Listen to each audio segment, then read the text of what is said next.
I find them much more brave and much more resilient. But I think it would be unjust to just label them brave and resilient. I mean, like we live in 21st century, and they have the right to have a peaceful life, or at least continue the way their lives are. Just because a few men changed shouldn't have affected them so much. And at the end of the day, everything that was a normal life for them today seems like an alien life to them.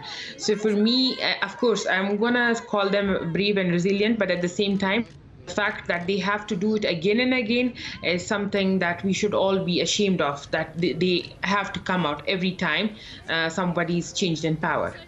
Overnight, the Taliban brutally beat up several journalists who covered these protests. That was their response. At what point do you think that they could turn on the women themselves if they continue to come out? I think if you know about today Afghanistan, the internet in Kabul is not working.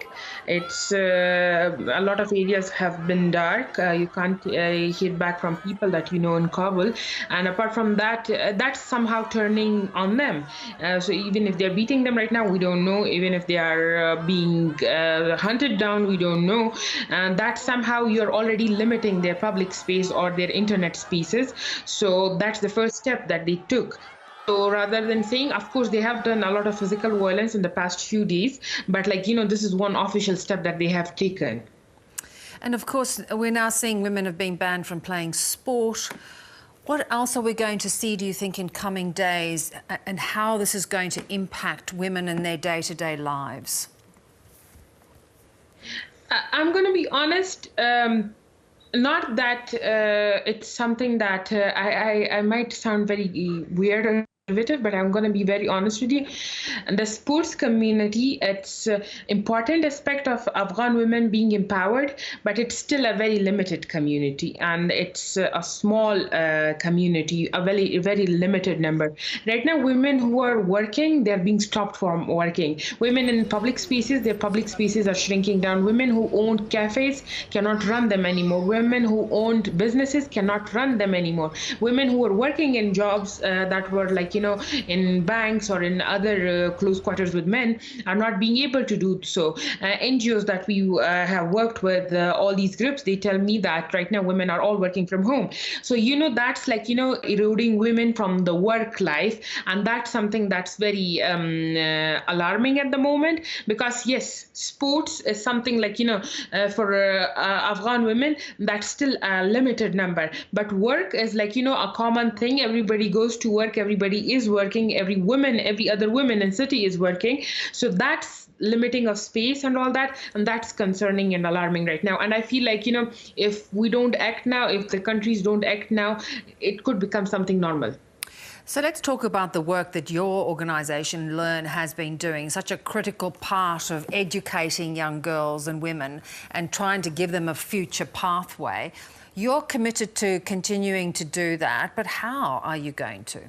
Right now, we are focusing on 100 students who are enrolled in healthcare, and we don't want to disclose their location or where they are. But at the same time, we are focusing on around 100 students. 50% of them are women, 50% of them are men, and all of them will be trained for 1 year with Learn, and then all of those will be teaching around 100 other households and families and their networks to be learning and teaching. So that's the first thing. The second thing that we could also talk about is the fact that right now we are in the middle of launch satellites that are going to give students free access to internet. So that's the second thing. And apart from that, we already have a website up and running, which is in Pashto and Dari, and hopefully someday in Uzbeki, which will accommodate the learning styles. So of course, I do know challenges will come in its way, and we can't expect everything rainbows and unicorn. But at the end of the day, we do have to find solutions for it, and I'm focusing more on the solution part right now.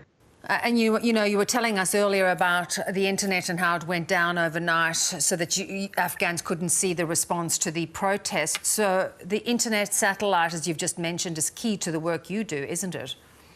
The internet that we are focusing on, the satellites are going to be launched in the spaces, and they are going to be connecting to, all Afghans, normal Afghans accessing the internet, and that wouldn't be controlled by the government. So we're pretty much keen on, like, launching those satellites, and that way freedom of expression would be restored. At the same time, online spaces for men, women, and everybody who wants to express themselves will be there, and at the same time they could learn, they could earn, and that's a very important thing for me, because right now we can talk all about the people in power. We can also talk about all the people who are in power, but also at the fact that there are Afghans on the verge of humanitarian crisis, on the verge of educational crisis, and we have to think about them every time we find a solution. So those satellites, those platforms, they're all solely dedicated to Afghan and Afghan women and their learning and their earning and their day-to-day routine work. So yes, it's going to be a window of hope for every one of us.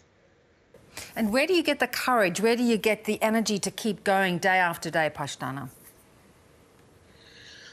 At this point, I'm going to be honest. I don't think so. I have courage. I'm going to be honest. I don't think so. I have some super or special power to continue with whatever I'm doing. It's just the fact that at the end of the day, you can't give up. You can't just quit. You didn't die in this war. Maybe that was the reason. Maybe God wanted you to live for something bigger than yourself. So at the end of the day, it's just like, clinging on to that one reason. Maybe you're alive for some reason, and that's the reason I get from one day to another. I'm going to be honest. I'm exhausted. I'm burned out. But yeah, I have to keep on going. You're remarkable, and there are so many like you. Good luck. We will keep in touch with you. Thank you so much. Thank you for having me. Thank you.